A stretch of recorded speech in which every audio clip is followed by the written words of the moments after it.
Students, welcome in today's class.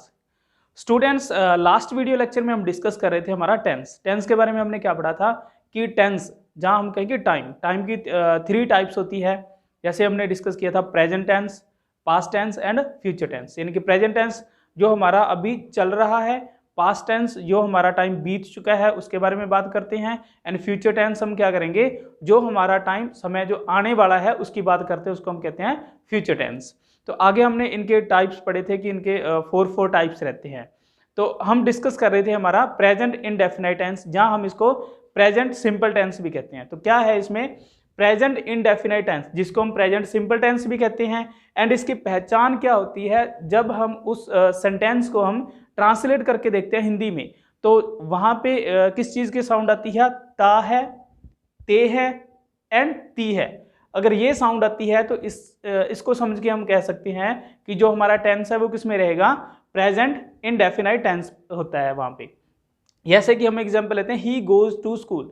अगर हम इसको ट्रांसलेट करके देखें हिंदी में तो इसकी हिंदी क्या रहेगी, ही गोज टू स्कूल, वह स्कूल जाता है। देखो यहां पर हमने लिखा जाता है, तो यहां पर क्या साउंड आई, ता है। तो इसी से हम समझ सकते हैं कि ये जो सेंटेंस है इसका जो टेंस रहेगा वो कौन सा रहेगा, प्रेजेंट इंडेफिनाइट टेंस। उसके बाद हमने एक डिस्कस किया था कि जो हमने वर्ब लगानी होती है, जो सब्जेक्ट के बाद हमने स्ट्रक्चर पढ़ा था इसका, कि इनका पॉजिटिव फॉर्म जो रहेगी, पॉजिटिव फॉर्म में इसका जो स्ट्रक्चर रहेगा वो क्या रहेगा, पहले आएगा सब्जेक्ट, सब्जेक्ट के जस्ट बाद क्या रहेगी, वर्ब की फर्स्ट फॉर्म लगेगी, और वर्ब की फर्स्ट फॉर्म के साथ एस या ई एस लगेगा। वो कैसे लगेगा, अकॉर्डिंग टू सब्जेक्ट, सब्जेक्ट की जो फॉर्म होगी उसी के अकॉर्डिंग हम वर्ब के साथ एस या ई एस लगाते हैं, प्लस ऑब्जेक्ट। उसके बाद हमने क्या डिस्कस किया था कि कौन कौन से सब्जेक्ट रहेंगे जिनकी वर्ब के साथ एस या ई एस लगेगा, एंड ऐसे कौन से सब्जेक्ट रहेंगे जिनकी वर्ब के साथ एस या ई एस नहीं लगेगा। तो हम उसी चीज को डिस्कस करते हैं, पहले दोबारा रिपीट करेंगे। जैसे अगर हमारे सब्जेक्ट रहते हैं आई, यू, दे एंड वी, ये जो हमारे 4 पर्सन रहेंगे, जहां हम कहेंगे 4 सब्जेक्ट रहेंगे, इनके साथ जो रहेगी वहां पर सिर्फ वर्ब की फर्स्ट फॉर्म लगेगी। इनकी V1 इसको कह देते हैं कि इसके साथ सिर्फ वर्ब की फर्स्ट फॉर्म लगेगी। अगर हमारे पास सब्जेक्ट आ जाते हैं जहां हम कहेंगे पर्सन्स आ जाते हैं, ही, शी, इट, जहां किसी पर्सन का नेम आ जाता है, यानी हम कहेंगे एनी नेम। अगर हमारे पास ही, शी, इट जहां कोई नेम आ जाता है तो जो वर्ब लगेगी उस वर्ब के साथ, वर्ब की फर्स्ट फॉर्म के साथ एस जहां ई एस लगेगा। ये हमारी यहाँ पे कंडीशन रहती है। क्या बताया आपको कि आई, यू, दे, वी के साथ ओनली फर्स्ट फॉर्म लगेगी, एंड ही, शी, इट जहां कोई नेम आ जाता है तो उसके साथ वर्ब की जो फर्स्ट फॉर्म रहेगी उसके साथ एस या ई एस हम लगाएंगे। इसके लिए हम कुछ एग्जाम्पल्स देखते हैं। तो फर्स्ट एग्जाम्पल है जो ए पार्ट, उसमें हमारे पास क्या है, ही। तो यहाँ पे देखेंगे कि जो सब्जेक्ट है वो क्या है हमारे पास, ही। तो ही के साथ क्या बताया मैंने कि ही के साथ जो वर्ब आनी है उसके साथ एस या ई एस लगेगा।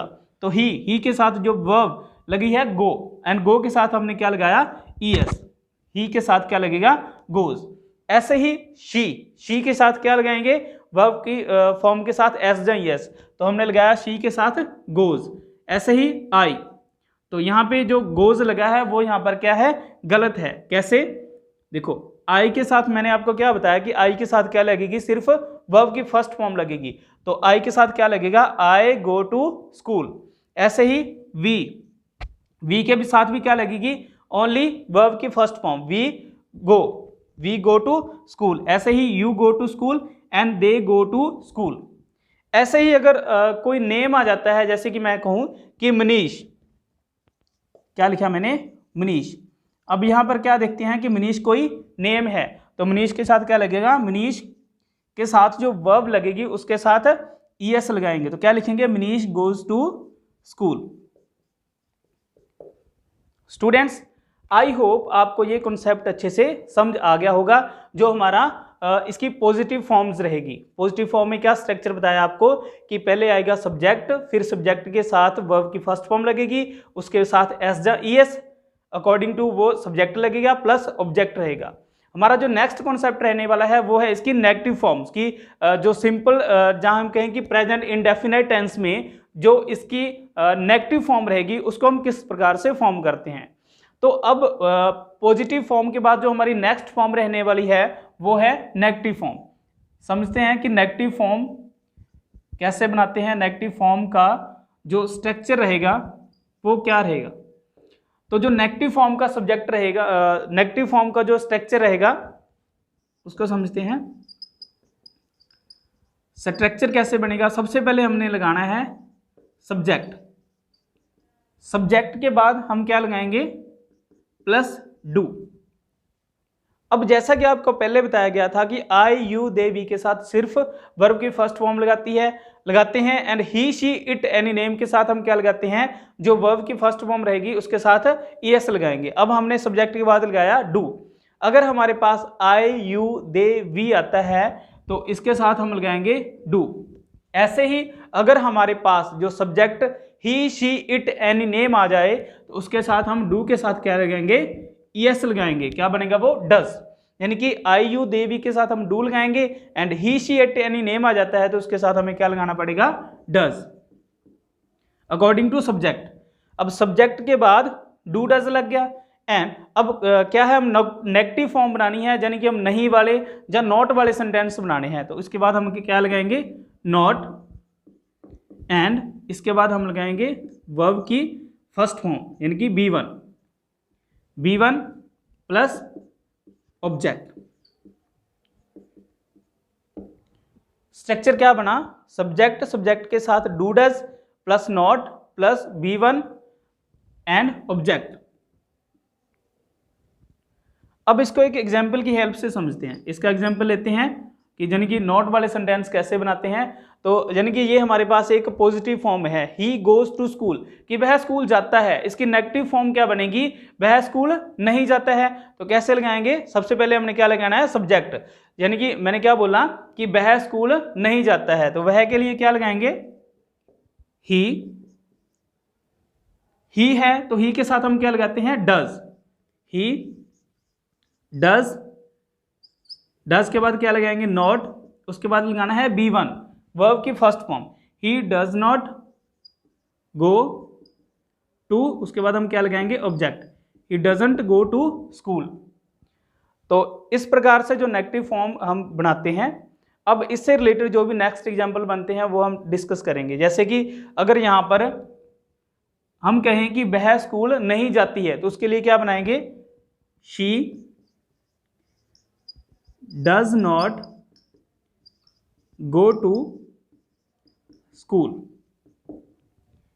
ऐसे ही अगर मैं कहूं कि मैं स्कूल नहीं जाता हूं, यानी कि I does not go to school, I के साथ क्या लगाएंगे हम, डू। तो क्या आएगा, I do not go to school. अगर हमारे पास यू आ जाता है तो क्या लिखेंगे, यू के साथ भी हमने क्या लगाना है, do. You do not go to school. ऐसे ही जो हमारे बाकी जो हमारे सब्जेक्ट है उसके अकॉर्डिंग हम डू एंड डज को लगाते हैं एंड उसके बाद नॉट लगा के हम सेंटेंस की प्रेजेंट इंडेफिनाइट में नेगेटिव फॉर्म को फॉर्म कर सकते हैं। आई होप आपको ये नेगेटिव फॉर्म अच्छे से समझ आ गई होगी। प्रेजेंट इंडेफिनाइट में जो पॉजिटिव फॉर्म था उसका स्ट्रक्चर है सब्जेक्ट प्लस वर्ब की फर्स्ट फॉर्म के साथ एसजेएस अकॉर्डिंग टू सब्जेक्ट लगाते हैं एंड प्लस ऑब्जेक्ट। उसके बाद हमने डिस्कस किया कि प्रेजेंट इंडेफिनाइट टेंस में उसकी नेगेटिव फॉर्म क्या रहेगी। सबसे पहले हम सब्जेक्ट लगाएंगे, सब्जेक्ट के साथ डू और does according to our subject plus not plus verb की फर्स्ट फॉर्म प्लस ऑब्जेक्ट हम लगाते हैं। अब पॉजिटिव एंड नेगेटिव फॉर्म के बाद जो हमारी नेक्स्ट फॉर्म रहने वाली है वो है इंटेरोगेटिव फॉर्म्स। इंटेरोगेटिव फॉर्म का जो स्ट्रक्चर बनेगा वो क्या है, इंटेरोगेटिव फॉर्म। यानी कि अगर हमें प्रेजेंट इंडेफिनाइट टेंस में क्वेश्चन पुट करना हो तो वो कैसे पुट करेंगे। तो उसका क्या रहेगा, जो यहाँ पर नेगेटिव में हमने डू डज लगाया था, डू एंड डज लगाया था, वो क्या रहेगा, सेंटेंस वो सब्जेक्ट से पहले आ जाएगा। यानी हम सेंटेंस की स्टार्टिंग में भी हमने डू डज लगाना है। तो क्या लगाएंगे, डू और डज, जो सब्जेक्ट रहेगा उसी के अकॉर्डिंग हम डू डज लगाएंगे। तो क्या है, सबसे पहले हम लगाएंगे डू डज, उसके बाद सब्जेक्ट, उसके साथ आएगा हमारा वर्ब की जो फर्स्ट फॉर्म है, एंड उसके बाद ऑब्जेक्ट, एंड क्योंकि हम यहाँ पर क्वेश्चन पुट कर रहे हैं तो जो हमारा लास्ट में रहेगा यहाँ पर क्वेश्चन मार्क, यानी कि जो हमारा प्रश्नवाचक चिन्ह रहेगा वो लगाते हैं। तो सबसे पहले हमने क्या डिस्कस किया कि इसमें जो डू डज लगेगा वो अकॉर्डिंग टू सब्जेक्ट, यानी कि अगर आई यू दे वी आता है तो हम लगाएंगे do, and he she it any name आता है तो हम क्या लगाएंगे डज। उसके बाद वर्ब की first form plus object plus question mark जो साइन लगाना है वो लगाएंगे हम। अब इसको समझने के लिए कुछ एग्जाम्पल्स लेते हैं, जैसे कि अगर मैं कहूँ, अगर मैं पूछूं कि क्या मोहित स्कूल जाता है, तो क्या है, मैं यहाँ पर क्वेश्चन पुट कर रहा हूँ। सबसे पहले तो ये देखना होगा कि इस टेंस की फॉर्म कौन सी है, यानी कि प्रेजेंट इंडेफिनेट है। इसको समझने के लिए क्या बताया था आपको, इसकी जो पहचान थी ता है, ती है, ते है से करते हैं। मैंने क्या पूछा कि क्या मोहित स्कूल जाता है, यानी कि पीछे ता है आ गया, तो हमें समझ आ गई कि ये क्या है, प्रेजेंट इंडेफिनेट टेंस है। अब शुरू में मैं क्या कर रहा हूँ, क्वेश्चन पुट कर रहा हूँ क्या, कि क्या जाता है वो, तो क्या आ गया, तो इसका मतलब हमें समझ आ गई कि इसकी जो फॉर्म रहने वाली है वो इंटेरोगेटिव फॉर्म है। तो क्या लगाऊंगा मैं, सबसे पहले मोहित की बात कर रहे हैं, मोहित किसी का नेम है, नेम है तो नेम के साथ क्या लगाएंगे हम, डज। क्या लगाएंगे, नेम के साथ डज, तो क्या लगाएंगे सबसे पहले डज। डज के बाद सब्जेक्ट मैंने आपको क्या बताया, बोल रहा था अभी, डज मोहित, उसके बाद वर्ब की फर्स्ट फॉर्म मोहित गो। अब यहां पर बच्चे कंफ्यूज हो जाते हैं कि यहां पे नेम आ गया, नेम के साथ तो क्या लगना चाहिए, एस या ई एस लगाना चाहिए, लेकिन नहीं, यहां पर जो एस या ई एस हमने लगाना है वो हमने यहां पर स्टार्टिंग में ही जो हेल्पिंग वर्ब लगाई है डज के साथ लगा दिया है, यानी कि डू के साथ ऑलरेडी हमने ई एस लगा दिया है, इसलिए यहां पर डज मोहित के बाद हम गो लगाएंगे, does Mohit go to school. और इसके साथ हमने क्या लगाना है, क्योंकि हम यहां पर क्वेश्चन पुट कर रहे हैं तो यहां पर हमें क्वेश्चन मार्क लगाना जरूरी है। एक और एग्जांपल लेते हैं कि क्या राम पढ़ता है, तो क्या लगाएंगे इसके लिए, राम मैंने नाम लिया तो नाम से पहले क्या लगाएंगे, डज राम स्टडी, क्या राम पढ़ता है, और पीछे हम क्या लगाएंगे, क्वेश्चन मार्क। ऐसे ही बाकी एग्जाम्पल भी हम बना सकते हैं, जैसे कि अगर मैं आई यू दे वी में से कोई एग्जाम्पल लूं कि वो सिरसा जाते हैं, क्या वो सिरसा जाते हैं, तो क्या रहेगा इसके लिए एग्जाम्पल लेंगे, क्या वो सिरसा जाते हैं, वो के लिए क्या रहेगा हमारा, दे, तो दे के साथ हम क्या लगाएंगे शुरू में, do, do they go to Sirsa, और साथ में क्या लगाएंगे हम, क्वेश्चन मार्क। तो हमने क्या पढ़ा, सबसे पहले positive form subject plus verb की फर्स्ट फॉर्म के साथ एस या एस प्लस ऑब्जेक्ट। उसके बाद नेगेटिव फॉर्म को डिस्कस किया कि सब्जेक्ट और नेगेटिव एंड जो क्वेश्चन मार्क है सिर्फ हम दो ही स्ट्रक्चर में डू डज का यूज करते हैं, subject plus do does plus not plus verb की first form plus object. And interrogative में हमने क्या डिस्कस किया कि जो हम डू डज लगाना है वो हम सेंटेंस की स्टार्टिंग में ले आते हैं, क्योंकि ये एक क्वेश्चन मार्क वाले हमारे पास सेंटेंस आ जाते हैं। और यहाँ पे हमने यहाँ पे क्या किस चीज़ की कन्फ्यूजन रहती है कि मैंने लिखा डज मोहित, मोहित यहाँ पे मैंने नेम लिखा, अब बच्चे कंफ्यूज आ जाते हैं कि नेम के बाद हम क्या लगाते हैं, हमेशा एस जे एस लगाते हैं, बट नहीं, जो हमने एस जे ई एस लगाना था वो हमने डू के साथ ऑलरेडी सेंटेंस की स्टार्टिंग में ही लगा दिया है, does Mohit go to school आएगा। आई होप आपको आज का लेक्चर अच्छे से समझ आ गया होगा। कल मिलते हैं इसके नेक्स्ट कॉन्सेप्ट के साथ। आज के लिए इतना ही। Thank you, have a nice day.